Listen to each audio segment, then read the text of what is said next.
Well, good afternoon, everybody. Thank you for tuning in to another edition of Behind the Mic as we are broadcasting from the lovely Music Town on the second floor of Hockey Town in downtown Detroit, next to our lift lounge here. So welcome and thanks for tuning in. And as I do every week, bring in local artists and just sit down and talk with them and hear their music and just find out a little bit about them and what they do and what they're all about. So I have another great one in here today. And I will say, I think you're our first jazz musician I've had on this show so far. So we have, well, thank you. Joan Belgrave, welcome to our show. Thank you for having me. Oh, absolutely. Absolutely. I love the look here. You got the red shoes and the red dress, the red headband. I mean, she's well, head to toe. Detroit, we got to represent, right? Yeah, very good. Yes, and Detroit, of course, you are from here originally, right? And actually, I was born in Ann Arbor. Ann Arbor. Okay, well, that's kind of the close same. enough. Close enough, yeah. Metro Detroit, we'll say that. Right. Yeah, but, and I know you moved away a little bit, and we'll talk about all of that. And so welcome. And thank you. From the sound check, the voice is sounds pretty cool, so I'm anxious to hear some things. Next to you, we have Chris Collins. He's with the Jazz Fest, of course, the big Jazz Fest, Detroit Jazz Festival coming up, and we'll talk to you in a minute about that. Thank you. You know, so that's always a big event, Labor Day weekend, so glad to have you here. And, of course, on the keys, okay, here we go. Whoops, as I hit my mic. We have Zen Zadrovic. Yeah, there you go. Okay. Whew. Yay! Very good. What nationality is that? That is, the origin of the name is actually Croatian, but my dad was born in Slovenia, so it's Slovenian. Okay. Yeah. All right, Zen. Cool. Well, welcome. Thank you. Do you go with Joan everywhere and play keys with her? And are you part of her backup band? Yeah, I started working with her, I believe, in May. Mm-hmm. And then recently. Working with her ever since, so yeah. Okay. All right. Well, good. Well, welcome to all of you here. Thank you so much. And again, we'll talk to you in a minute, Chris. So just all right. hold tight. Yeah, I'll hang loose. My name's Irish, by the way. It's not as interesting as Croatian. But, and Belgrave is great Barbados. Oh. Yes, Marcus's father was born in Barbados. Okay. Well, you mentioned Marcus. May as well bring that up now. The great trumpeter, jazz trumpeter from Detroit area. Marcus, you were married to him for several years, and you know, and we indeed, yeah, great musician. I mean, he's played with the best, and he's been considered the best as well. Without a doubt. Without a doubt. So, and how long were you married to Marcus? We were together for 11 years. Okay. Yeah. Oh, yeah. So, but which is kind of fun because you started working with him before, you know, things took a little turn there. Absolutely. Yeah. I guess that's where it started. You get to know each other and whatever. So. Yeah, there's a story. You can share if you'd like. Well, you know, when I had moved to California for a while, 30 years to be exact. Okay. And I moved back here, and I went to Detroit, and I had started back singing again. And when I started back singing again in California, that's when my marriage broke up. Mm. And so I really was not interested in going through that again because it's really a special person who can understand and live with and support an entertainer, you know, especially a female entertainer because of, you know, what we do and the attention that we get. And you really have to be secure, you know, and understand that this is what I do, but, you know, I love you. And so when I came back to Michigan, I'm like, you know, I'm not going through that again because that was very, very painful for me. Well, so when Marcus and I met, I went down to Eastern Market for their open jam because I'm also a producer and a songwriter, and I was producing a B3 summit with Dr. Lonnie Smith and Tony Monaco, and I had gone down to Eastern Market to, you know, just get some support and et cetera, et cetera. And I sang at their open jam night, and Marcus came up to me and he says, "Where are you from? Who are you?" And I said, "Well, I'm actually from here." And he says, "No, I would have known. I know all the singers from here, and I would have known you." Oh, so I just went, "Okay, all right." Had no idea who he was, you know. And then he played, and he played at the jam session. I went, "Ooh. Wow, this brother got some chops," you know, but not just chops, but he had tone, you know. And I said, so I went over to him. I had 2 CDs already produced at that time because I also managed and when I was in San Jose, I managed a recording studio that Tony Bennett came to, you know. Anyway, and so he bought two of each of my CDs that night. Interesting. And two, not just one. not two. just one. He bought two of each of them, and I went, okay. So I asked him. I said, "Do you think you could?" And this is the truth. I said, "Do you think you could put a band together and open up this B3 summit that I'm doing?" And he looks up at me and he goes, "Yeah, I could probably do that." I had no idea who he was, you know? And I think that because that's how we started, I think that's what made us stick. Because when I came to him, I didn't want anything from him. I hired him. You know, I already had my CDs together. I was already producing, you know. And so typically with Marcus, when people come to him, they want something. Yeah. You know, just whatever. But I really didn't. You know, I just wanted, I told him what a great player he was. And I noticed that when he went up on stage, you know, everybody just came together. You know, the horn players started, at first they were all playing, you know, separate. And then he got up there and everybody started listening to each other and they started playing in harmony. And, you know, I said, okay, this is a special guy. Yeah. I had no idea who he was. And he says, on one condition, if you sing on the show with me. I'm like, no problem, you know. So I did a tune. This was the hilarious part about it, is that I paid him very well, paid his band very well. And he tried to write me a check that night. I'm like, Huh. no. Wait a minute, this is backwards here. Right. I'm like, no. He says, no, you worked, you sang. I'm like, no, I'm good. So yeah, that's how it started out. And we were together for Matt Lee. We were together, working together for over a year and a half. And then, you know, I was fighting him off. Not fighting him off, but, you know, it's just, I wasn't interested. I was focused on what I was doing. But, you know, he was so charming and everything. He just kind of won my heart over. Something obviously happened, and you know, it switched. Yeah, you know what happened was we were doing a Ray Charles tribute in Chicago with David Fathead Newman and Leroy Cooper and a bunch of Ray Charles alumni, and it was the day that Katrina hit, and we were in the hotel, and you know, all of us musicians were just devastated, you know, because we had a lot of friends that were down there, and we were just thinking about how awful this was, you know, and it made us contemplate life and look how quickly this could turn. And so that's the night we got together. Oh. You needed somebody to just, you know, to feel, I mean, it's a scary thought, even though you're not down there, you know. But it made us realize that we really did care about each other. Yeah. I mean, we had been together for a while, but it's like, you know, nobody's promised tomorrow, that kind of thing. Yeah. You know, it's like, okay, so let's just go ahead and accept this. So, yes. Yeah. Great story. Thank you. Great story. Yeah, and I've never met Marcus, but you know, I mean, just his music speaks for himself. You know, and I love the fact when you said, well, the way he came on stage and everybody, it just kind of all melded together. It was like, that's magic. A true, you know, he's got something special. You know, when that happens, a master musician. Yeah, indeed. Yeah, everyone just kind of follows, and it just flows. You know, absolutely. You know, and I watched when we were in New York, even, or anywhere. You know, when he would walk in the room, the level of musicianship would just go up. You know, people were, you know, just Marcus is in the room.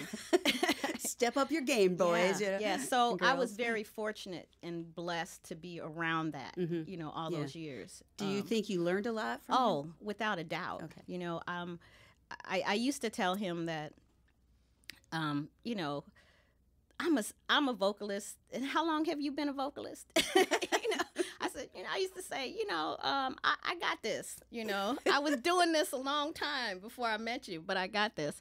But then now I find myself hearing things that he told me, you know, and doing things that he told me that have enhanced what I do. So sometimes, even though you don't know, you know, because of course he mentored everyone, you know, every form of instrument. Right. I don't think I ever heard him mentor any vocalists, though.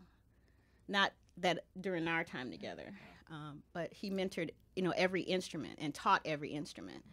But his ears were big; he could hear, you know. And one thing that he did that he told me was that when he played the trumpet, he always wanted to sing like a vocalist.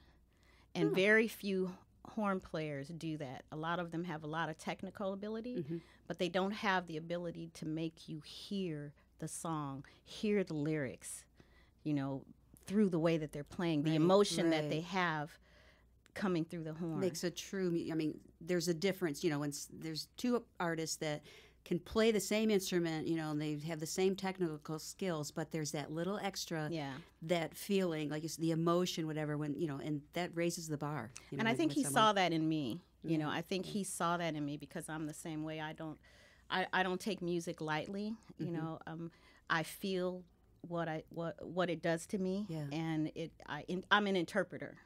So Well, with that note, let's hear a song and hear your interpretation. Okay, if we could. Absolutely. All right. We're gonna start off with. We'll start out with the "He Called My Name." Okay. It's one that I wrote while I was in California, actually. Can you get that off? Can of I there? get Chris? this Can off you help there? her get that up? There we go. I told them earlier that I don't do mic stands when I sing.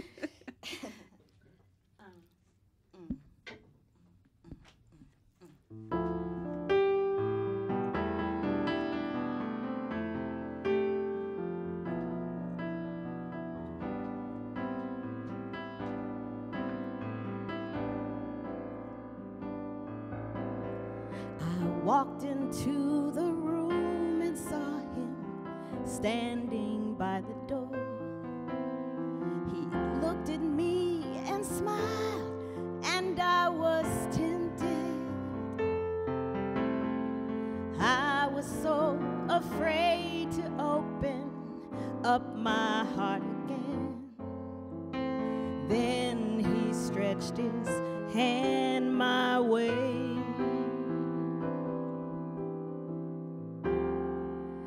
Then he called my name. I never felt the same. And when he held me close, I trembled. I heard him call my name. Left the scene that night and drove out to a beach cafe. We talked until the night turned into morning. All the things we were before we never were again. Love is all we've known since then.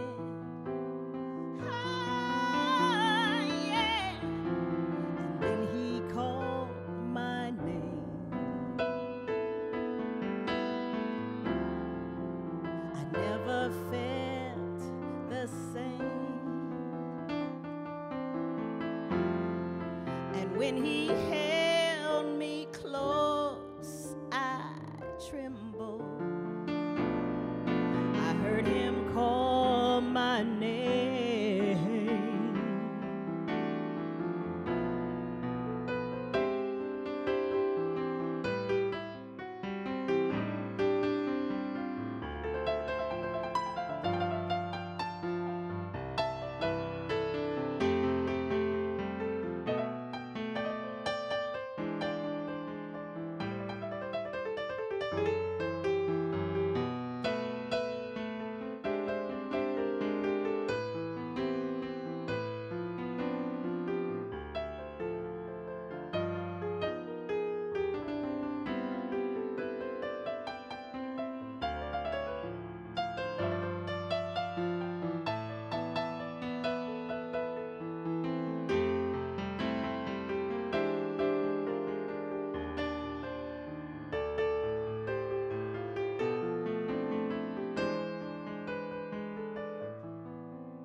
Strong and dark and oh so sweet, he wrapped me in his arms, filled me with love so soft and gentle. held my heart so close to his. I felt them beat as one. Love was like the rising sun.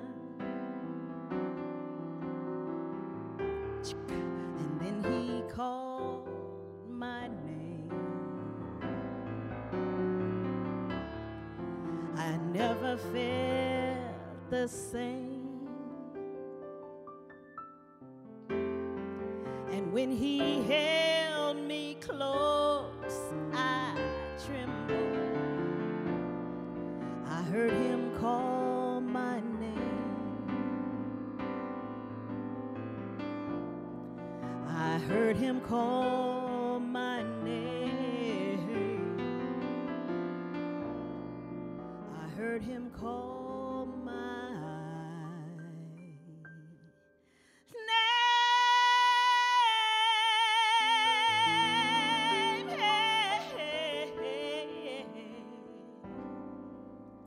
Ooh. Joan Belgrave. Oh, nice. Wow. Got some good vocals going there, girl. I felt like I needed a cocktail in my hand there for a moment. Like something's missing here. Very nice. Nice the piano there, Zen. Very nice. Very nice. Something you said earlier, and then it made me think of it while you were singing there, because you've been doing this a long, long time. And I think I read you started this singing and all that like at 3 years old. Is that right? 3 or 4, yeah. That's pretty young. Yeah, well, my mother was a singer, and we sang all the time. Uh-huh. You know, her and I. So, yeah. Was she in a band or She was. professionally? Okay. Yes, she was. But I can remember being about 3, 4 years old, and like I said, back in the day, my parents didn't go to clubs to party. They would have house parties over each friend every weekend. It would be a different friend's house. Not every weekend, but you know. Yeah. And they would take us kids with them. And so the kids had their own little room. We had our 45s and our games and, you know, our checkers and Monopoly. And Mama would always come and grab me and take me out to the grown folks' room, put me on a little step stool, and we would sing. Nice. So, yeah, some great memories for you and your mom. Yeah. That's really cool. Yeah. In fact, when I do the blues, I always say that my mother's coming out. Her name was Joan, too, but she was very sassy. And so she loved the blues, and she loved, you know, anything Aretha. So whenever I do anything like that, I can feel her presence inside me. Again, that emotional feeling, the feeling and how your songs come out, you know, they sound better when you've got that emotion involved with it. So. But yeah, this one blew me away that you were getting vocal lessons, and you were only like first grade, second grade, something like that. Yes. Very, very young, from the University of Michigan professor of classical music. Willis Patterson. Yes. Okay, first of all, Dr. Patterson, but I call him Willis C, because that's what my mom used to call him, because they were friends. They grew up.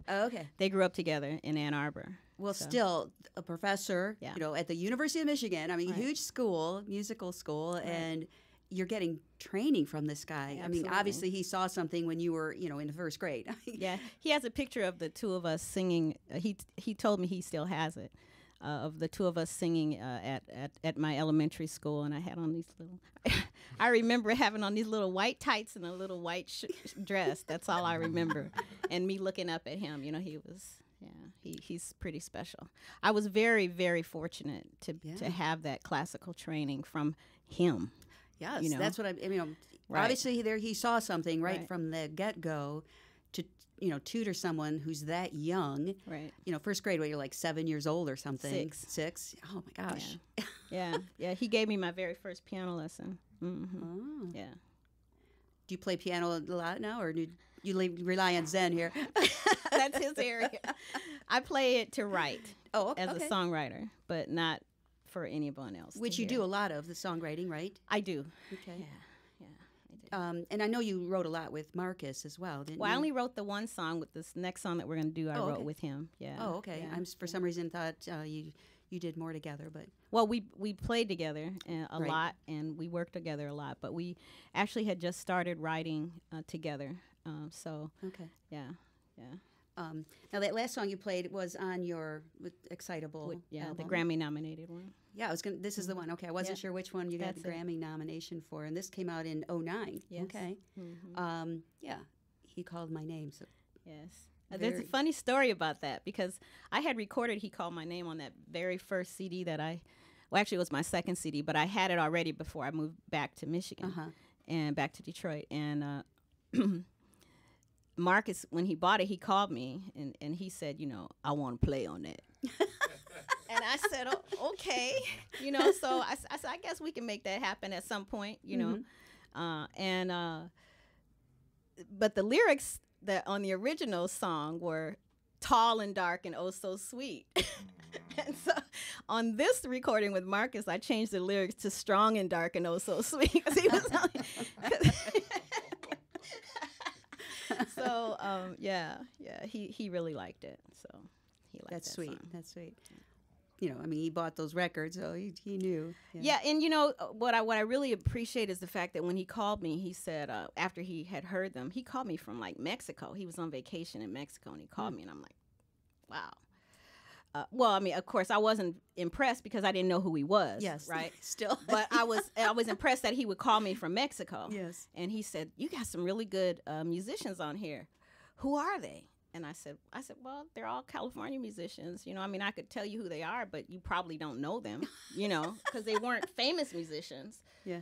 They were just my music. It was my band that I had when I was in California. And he, in fact, when we went to San Jose, he had me introduce him to the members that played on there because he wanted to see them and meet them. Yes. Like he didn't think they were real. I don't know. So did those musicians know who he was? Of course. Of course. Okay. Yeah. You were in the dark, but everyone else knew. Yeah. I know the trumpet player that played on that, he was like, wow, you married Marcus Belgrave? I'm like, yeah. And? But I think that was the beauty of our relationship because he knew I saw him as a man and a husband and a fabulous musician, but I didn't see him as the icon. Right. Right. And I think that he appreciated that. Yeah, So, for sure. Yeah. That makes sense. That makes sense with you. All right. So this was a Grammy nomination. What category? Jazz. Jazz, yeah, Okay. yeah. I didn't win, but when I looked on the list and I saw my name next to Freddie Cole and Diana Krall, I'm like, okay. Not bad. I'll take that. Yeah. Well, the fact you can say I'm a Grammy nominee, because there's only a few names on there Right. that you get to. So, Right.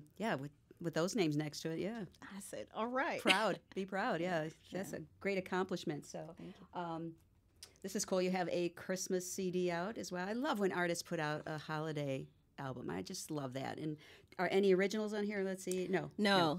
Okay. And I didn't want to put that out because Right. it was like an EP. It wasn't full. It wasn't complete. And Marcus pushed me to. He says no. He says, and I'm like, but I've never put out not a whole CD. I've never done anything like that. And he says, I said, we need about 4 or 5 more tunes, and then it'll be. He's like, no. People are buying singles now, and I'm like. And I'm so glad I did. Yeah. I'm so glad I did. He was right. Again, again. You talked about going to California, L.A. area where you were there. Yeah, I as first well? moved to Los Angeles Yeah. for about 15 years, and then the balance was in the Bay Area. Actually, I had a couple years in the Central Coast in San Luis Obispo. Okay, too. so you hit all 3 sections. I know California very well. Well, it's interesting because I know there are several artists from this area that go out to L.A. or New York or Nashville, to try to make it, and it seems like they always come back.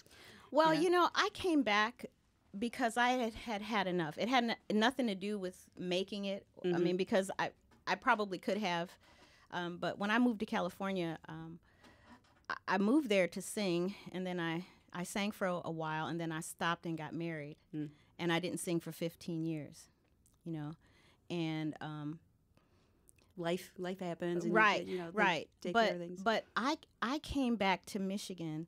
I mean, there were times when I would come back just so I could feel what it feels like to be here, because in California everything stays the same.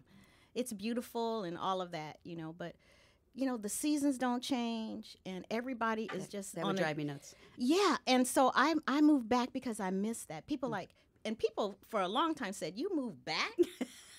Honestly, I'm like, yes. I wouldn't move back to California if someone paid me. Honestly, nothing against it. It's just I've been there, done that.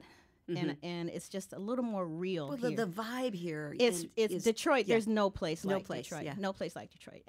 Musically too. Come on, you know. Yeah. And I hear you. I've spent a couple years in New York after Marcus passed, and again, there's nothing like Detroit. I mean, you don't realize it until you go away what you have. Like, it's just realization and being a grown up. Yeah. You know, when you're young, you think everything else is. But I've been a lot of places. I've seen a lot of things, and you know, I know what's here. Yeah. So, and everywhere I go, people are always trying to dog Detroit.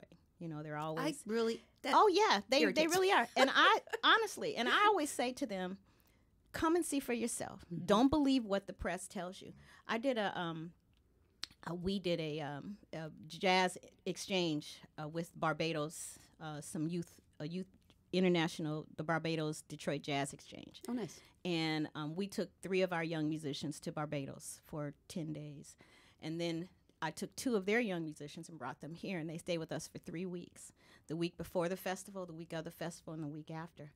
And of course, their parents were like, "Oh, you're going to Detroit," because Barbados is a paradise, or as close to paradise as you can get. I mean, it's absolutely beautiful. Those boys were in tears at the airport when they were ready. They did not want to go home, and to this day, they're asking me, "Can we get that started again? You know, are you okay now? You know, Nice. can we get that started?" Nice. So it's, again, people have to come and see for themselves, see how wonderful it is. I was with Regina Bell's musicians the other night, and I took them down to Burt's because they wanted to hear some jazz. And they got to hear Zen was playing down there, and they were like, "Wow, the music is happening here in Detroit." I'm like, "Yeah, it is." And they're from Houston, I think. So, I'm a big promoter of the city and what it has to offer. I'm with you. That's I'm so glad I do this show because I can help promote, and because there is so much here. So much going on. So much. All right, we need to hear another song. Okay, great. This one is Excitable, the one that I wrote okay. for Mark. I actually wrote this song for him. For him, okay. Yes, and we'll talk about it later. All right.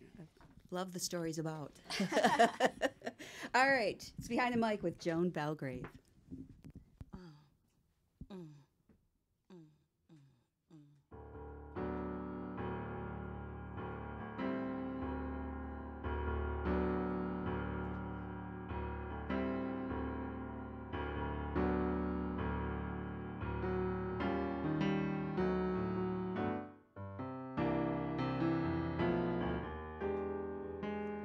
Excitable, what you do to me.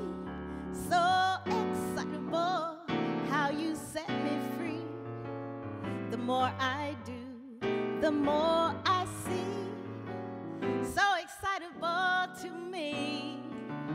Oh, it's frightable that this life could be so excitable. What a joy for me.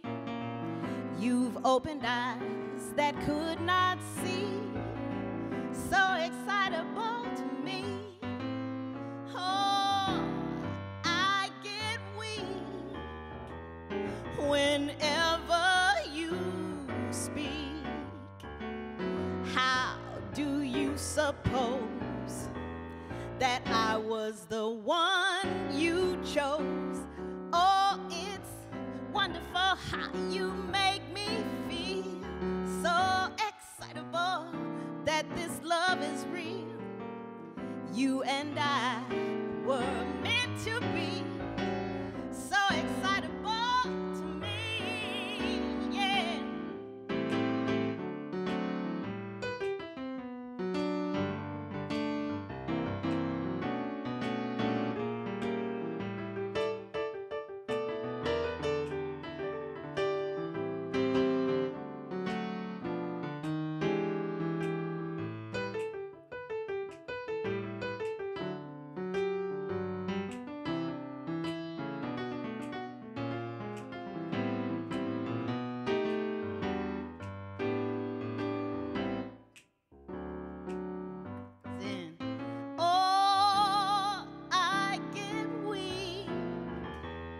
Whenever you speak, how do you suppose, oh, that I was the one that you chose? Oh, it's wonderful how you make me feel so excitable that this love is real. You and I were meant to be so excitable to me. Oh, it's excitable, so excitable. Oh, it's excitable to me.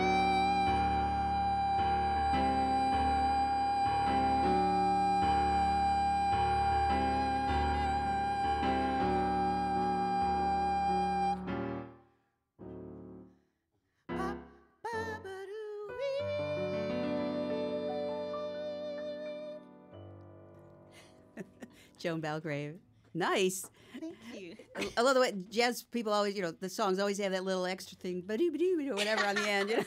It's Yeah. So there's a story about this. You wrote for Marcus. I mean, Yes. you can tell there's love with you with that song. Yeah, we were actually having coffee at a coffee shop on the waterfront, and he started feeding bread to the birds.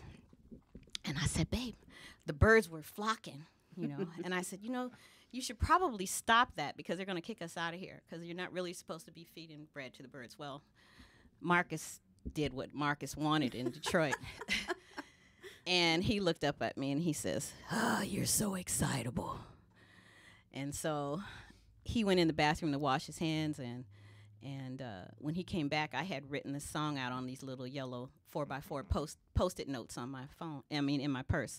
Because I didn't have an iPhone then, I couldn't sing it, and I had to. And he wanted to drive up the waterfront, because it was a gorgeous day. And I'm like, no, I need to get home. I need to get to the piano before I forget this. And we got home, and I finished it. And then after I finished it, a few days later, he came in and he says, "Hey, baby, I got some chords for your song." And I'm like, okay, let me hear them. And so we said that was our first child, but it turned out to be our only one. Oh. Yeah. So. Well, it's a special song. That's a Thank great you. story, too. Thank you. And is that normal for writing a song that's that quick? Does that? For me, it is. I Nice. don't know what anyone else's process is, but for me, the songs pretty much write themselves. That's They come, whatever the inspiration is. I don't know about you, Chris. Some people can be commissioned to write a song. I'm not that kind of person. I have to be inspired by something, and then all of a sudden everything comes. The music comes, the lyrics come, and it's like, oh my gosh, let me get this out. So That's pretty cool. And who would have thought? Great song. Thank you. Because of feeding birds. It's the Right. seagulls. Whatever. right. I'll be premiering another new song that I wrote at the Jazz Festival when I'm there in September. So. Okay. Well, let's talk to Chris about this jazz festival. I want to just make sure that everyone knows, what this has been going on. This is the 39th. 39th year, yeah, Okay. and the largest free jazz festival in the world. Draws about 325,000 people to Detroit. Really? Almost a gosh. third from out of the state, so millions in economic development, and in fact, it is the signature event of the Detroit Jazz Fest Foundation, which is a 12-month foundation Oh, that okay. does a lot of youth outreach education programs that are regional, national, and international. It's quite an active organization all around perpetuating jazz and educating on jazz at every level, at every generation. Uh-huh. That's so important to keep it going and bringing the youth in. So that's nice that. Yeah, know, it's jazz, part of people always trying to describe art and jazz. Jazz is, an ever-evolving art form. No matter what you call it, how you try to box it in, it sort of welcomes the world to its doorstep. It welcomes generational ideas. It welcomes cultural ideas. And, the Detroit Jazz Festival, like the artistry and the legacy of Detroit, which I'm sure the symbiotic relationship between Detroit and jazz is significant and maybe singular in the world. One feeds the other. We could go through a litany of the great artists that were born in Detroit or spent their youth here and went on to actually shape, the vocabulary of jazz around the world. And likewise, there's a real connectivity to what Detroit is as a culture, to this music, Absolutely. to dance, to vocal. In fact, as I'm listening to Joan, the strength of the church in Detroit, the gospel music of Detroit, the vocal traditions of Detroit are alive and well. Even our youth, we have a youth vocal program, the two winners of which will be featured on Saturday at the festival, and these are for young vocalists under 18. And you see these young folks get up for the finals, which we streamed live from the Dirty Dog this year. And you see these young ladies talking about their heroes are Etta James and Sarah Vaughan, and it just shows you how alive the traditions of the music are. But then they bring their own spin, their own interpretation. Yeah. And for those who come down to the festival, it's 4 stages. It's continuous for 4 days from August 31st to September 3rd, and you'll get to hear the sense of discovery on the stage and off. We have incredible audiences. Any jazz artist will tell you that Detroit jazz artists are really special. And you get to hear the impact of the cultures and the generations on all the sets. We have some special projects with like Kareem Riggins, great Detroit jazz drummer who went on to be a Grammy Award-winning hip-hop producer.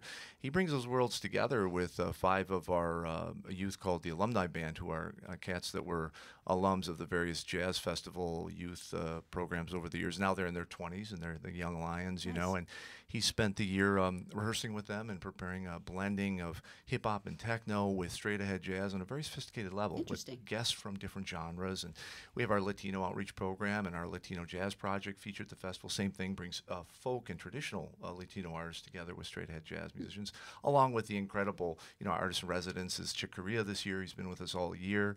Our resident ensemble, which is a tribute to Jerry Allen, the great Terry Lynn Carrington, Esperanza Spalding, Marcus Miller, Randy Becker, Nicholas Payton, and his Afro-Caribbean mixtape project. Super cool stuff. So it's not just 1950 jazz straight up. There's a lot of that. We have great artists like Pat Martino and others that bring the tradition to fore. But there are all these wonderful blendings and mixings of different ideas that really cross all generational lines. And not to mention, after 39 years, the family atmosphere, the beauty of downtown Detroit, and our ability to export it to those who come and experience is pretty special. I like when you were just saying that. I was like, well, this is a good opportunity for people to say, jazz, like you said, you got in your head that 50s, jazz sound that you think it is. But when you talk about these other things, that the way that's blending different things, this is a great way, because it is free, that to check out all these different types. It's all jazz, but little the different things that they like you just said, adding into it, and the different sounds of it. So you may a good way to check it out if you're not sure, and you realize there is more to this, and a good way to sample it. Yeah, it's like you eat every day in your life, and I know everybody still goes into a restaurant and you're served something you've never tasted, or some combination of seasonings. It's that kind of discovery that will go on forever, because jazz is not boxed in. And for those who can't get to the festival live or want a great tool at the festival, we have Detroit Jazz Fest Live. It's an app that we've created over several years with a lot of infrastructure creation in Detroit that allows for folks to follow the whole schedule. It even helps you create a schedule because there's so much overlap, you can't see everything. But for a $10 subscription fee, they also get all 4 stages, all 4 days streamed live in high definition video and audio. Nice. And a lot of thanks to Comcast and Rocket Fiber and DPTV, who help us make that happen, the Doris Duke Foundation that put up the initial funds, which is the other big piece. It's not free because people are working for free. A big part of what we do is to make sure artists are putting money in their pocket to propagate the art. So we have this incredible infrastructure in Detroit. We start with the angel of jazz, Gretchen Valet, who just saved the festival and owns Mack Avenue Records, a great Dirty Dog Jazz Club. But also for the 3rd year in a row, Detroit Jazz Festival presented by Quicken Loans. They've stepped up year after year and made sure. You always need those big sponsors. You need somebody. Well, and in fact, people often don't like at every concert you hear the sponsor list read off. But in our case, it's why it's free. It's why we have students at the J.C. Hurd Jazz Week Jazz Camp for free.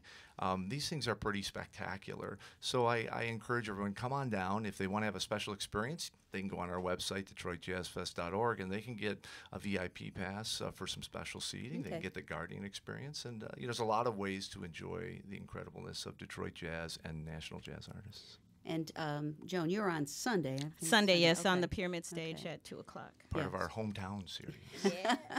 Got to have the hometown Yes, crowd there, you know, indeed. our hometown artists. I Looking should say. forward to it. Yeah, that'll be good. All right, well, good, Chris. And again, the website for people to find out all the information. DetroitJazzFest.org, and for the app, it's live.detroitjazzfest.org. You can't miss a thing. All right. Well, thanks, Chris, for coming in and giving Pleasure's us the mine. My scoop there. friend Joan and Zen, these great musicians, we play together and we get to Yes. hang. So this is special. I'll have to get him to play. He actually played on a recording that we did. Ah. I'll tell you Fun. about that. We'll But do he's a wonderful musician. Thank you. Yeah. Thank you. Thank you so much for the show. Oh, sure, absolutely. You know, just and again, I like to bring in. You are the first jazz, I think. I'm pretty sure. I've been doing this a year now with all these different artists I've had here, but you know, stretching it out and experience it. But the jazz festival been going on for all these years. It's obviously people still like it, and I didn't realize it was so worldwide Yeah. that people come and visit that. So that says a lot in 325,000. itself here, and what we've got to offer here. Oh, indeed. And the thing is, Labor Day. There's so many other festivals going on that weekend. There's so many things to choose from. So I like the fact that people can go there and and watch it live and just kind of get the a taste of it if they're not really sure about it, because there's so many choices around here that holiday weekend to where do I go? so many things for musicians. Indeed. Yeah, indeed. So, all right, I tell you what, we're going to talk some more. Okay. We got to do our Pam exam. Okay. All right. But how about we jump into another song if That'll be good. Aretha, we just lost Aretha, who Yes. was a good friend of mine. And I would be remiss if I do not do something for her. Okay. And so this next song will be for her. And I'll also do something for her at the Jazz Festival on my show as well. Queen So of this Soul, song is miss for her already. Yeah. for Miss Aretha Franklin. Step out of the way for this one. Okay. And like in Detroit, I sing jazz, blues, gospel, Motown, funk. So that's one of the pluses about being here is that the musicians here are well-rounded, and they know how to play everything. Marcus was a funk brother, so he played on all of the Motown hits, Yes. but yet he still was a jazz master. And so I think that what makes it wonderful here is that we're not limited to a genre, and she was not limited. She grew up in a place where there were no limitations. So this is for you.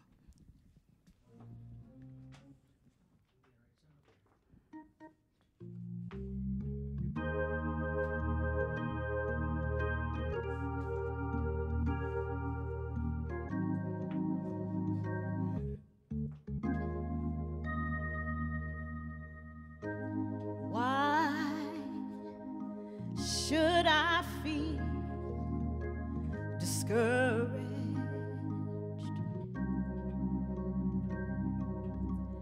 And why should the shadows come?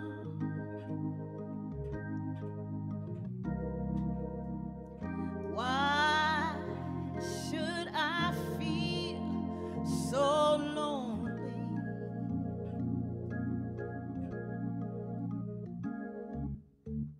And long for heaven and home when Jesus is my portion. Oh, a constant friend is he.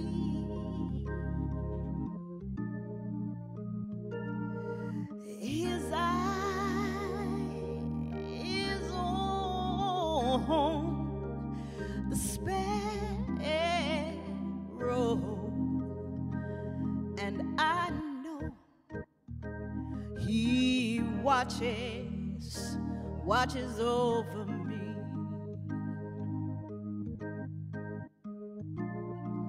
I sing because I'm happy.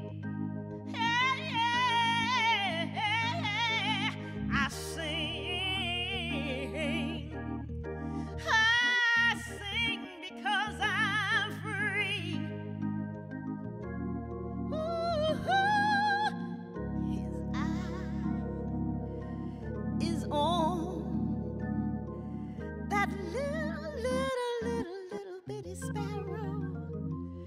see, I know he watches over me. Oh, I sing because I'm happy. Yes, I sing. Oh, I sing because I'm free. His eye is on that sparrow, and I know that he watches over me.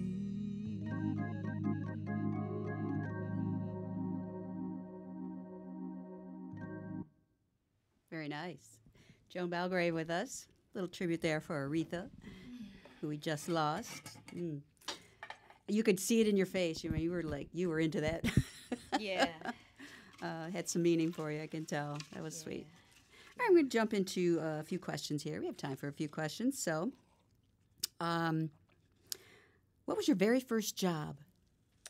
My very first job was given to me by my next-door neighbor, who was in charge of the medical records department at the University of Michigan Hospital.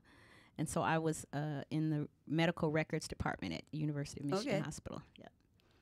All musicians had, before they make it real big, they were doing something. Yeah, That's yeah. You got to know all those medical terms and Well, everything. one thing I learned was working at the hospital, because I'm pretty personable, and I had to learn not to ask the patients, how you feeling? Oh. Because they would keep you there forever, and I would be late getting to where it was I was supposed to be because I would sit and listen, And my boss, Mr. C, he says, you can't ask them how they're feeling. Just drop the chart. Well, you had some good bedside manner, even though you weren't supposed to be doing that. Right. Do you have a ritual before a performance? Absolutely. Before I perform, I have to settle myself and do long tones. Long tones are something that horn players typically do as a warm-up. And Marcus and I used to do our long tones together. And so it's my way of warming my voice up and centering myself. Okay. So it doesn't take long, but it's something that I need to do, and I just move away from people. So it's a vocal exercise. That's what. It's a vocal exercise, but it's more than vocal. It's vocal in mind. Oh, okay. Yeah. Okay. Yeah. Got to be it's got to be right up here before it comes out here, right? Right, Yeah. right. Well, it's a way of centering. It is a way of getting my voice warmed up, but it's also for me a way of getting centered. Okay. Yeah. Interesting. Do you have a favorite food and beverage of choice? Let's see. My very favorite food is nectarines. Oh. I love nectarines. I had one of those this morning. Oh, they're so good. Aren't they so good? Oh, yeah. They're so good. I love nectarines. And my favorite beverage. Well, I didn't start drinking until I was 46. And I had a red wine, which was so my favorite drink is water, basically, because that's really all I drink is water at home. I drink water and milk. I don't like juices because they have all that sugar and stuff in them. Right. I don't really like sodas because I don't like the carbonation. So basically, most of the time I drink water. But if you think about a outside, and I usually don't drink outside because I'm working, usually. Yeah. But I do like a Spanish red, Rioja. Okay. Red, yeah. Very specific. Chuckle over there from Zen. Very specific. Very specific. Well, it's cool because if they don't have it, then I just don't drink. Okay. That's one way to do it. Yeah. You don't have it? Oh, well. Do you have a go-to song that you sing in the shower? Ooh.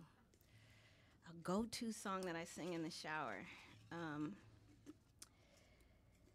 Yeah, as a matter of fact, there's a song that is on my Dinah Washington show. I do a Dinah Washington show. I have a big band, symphony, and a small band. Actually, I'll be doing the Dinah Washington show at the DIA in December. Okay. And there's a song that she has on that she did called "I'll Close My Eyes," that I just absolutely love, and I will sing that in the shower all the time. Yeah. Not familiar with that. Yeah, But, yeah. I have to check that out. All right. Is there anyone that you would love to collaborate with? Well, Stevie, are you listening? He didn't answer the phone when I called him the other day.